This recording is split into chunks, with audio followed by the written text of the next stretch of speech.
Hi, I'm Saverio from HoRNet Plugins. We are here because we want to introduce you our new plugin, the HoRNet Chorus60. This particular chorus is developed using as a reference one unit found in an iconic keyboard of the 80s. This keyboard has been used a lot of times in many hits in the 80s, and the chorus gives the particular signature sound of this keyboard.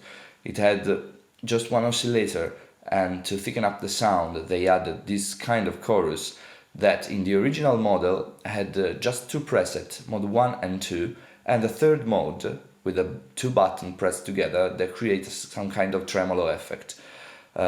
We took the schematic, analyzed that, and reproduced this chorus as best as we could, adding some parameter, more parameter than the original unit to bring it in 2011. In fact, with this chorus you of course have the two modes of the original unit, and you have the chance to adjust the rate of both modes, the speed of the LFO and the rate of the third mode, to create different effects.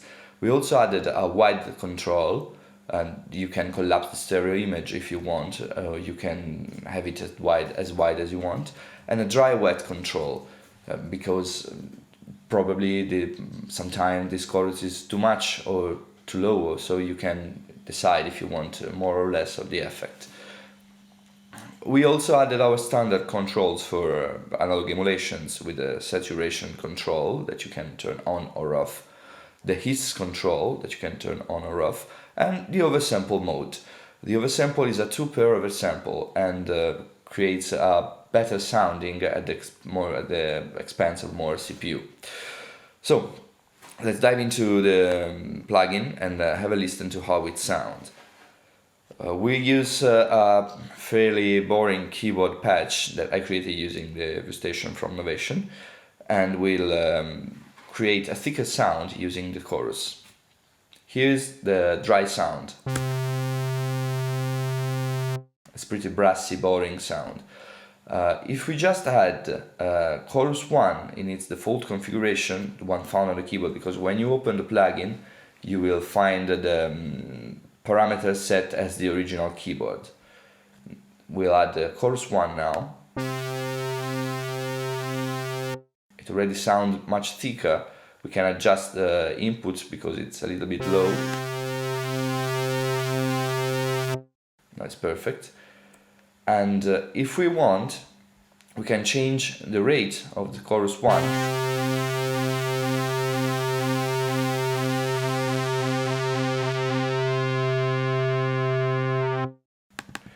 We can also use chorus 2.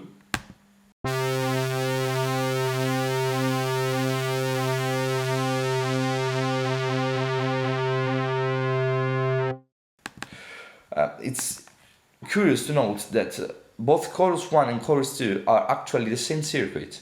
The only thing that changes is the speed of the LFO in the original circuit. So actually there are two presets that you can mix between and change at runtime, just setting the speed of the LFO.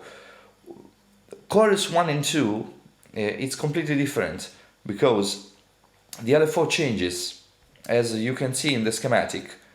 While 1 and 2 has a triangle saw wave with reverse polarity, chorus 1 plus 2 has a sine wave, and it's much faster in its LFO. So it gives you some kind of tremolo effect. Here's how it sounds.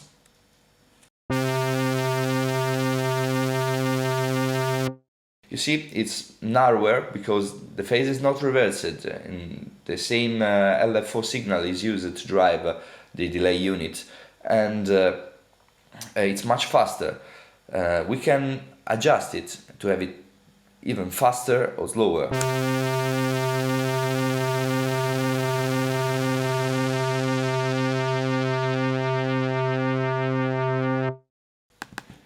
And in addition to this kind of controls, we also have the whiteness setting.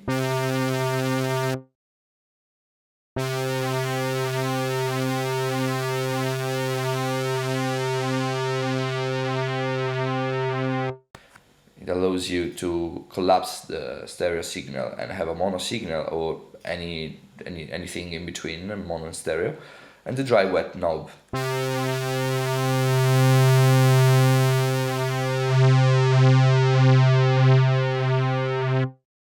If you want wider sound, for example, you could use more wet signal.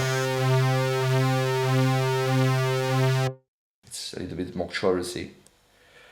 The full position, it's the mix level of the original keyboard. So if you want that sound, just leave every knob in its default position. As you can see from the spectrum analyzer here, we have some kind of is that we can disable. Now it sounds clean. And the same thing is true for the saturation. We can try to distort the unit with the saturation on, and it sounds like this.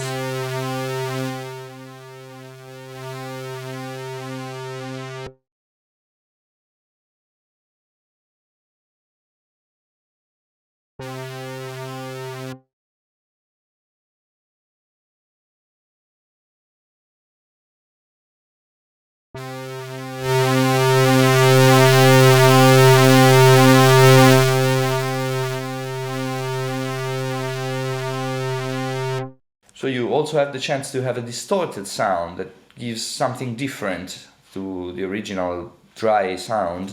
Listen here.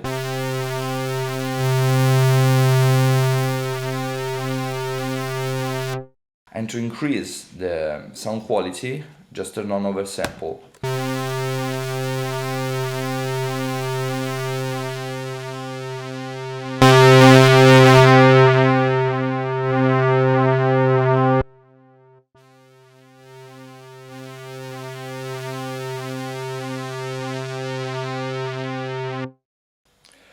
Okay, this is HoRNet Chorus60. It's available right now on HoRNetPlugins.com. So go there, have a listen to the demo, and just let us know what you think about it. Thank you very much for watching.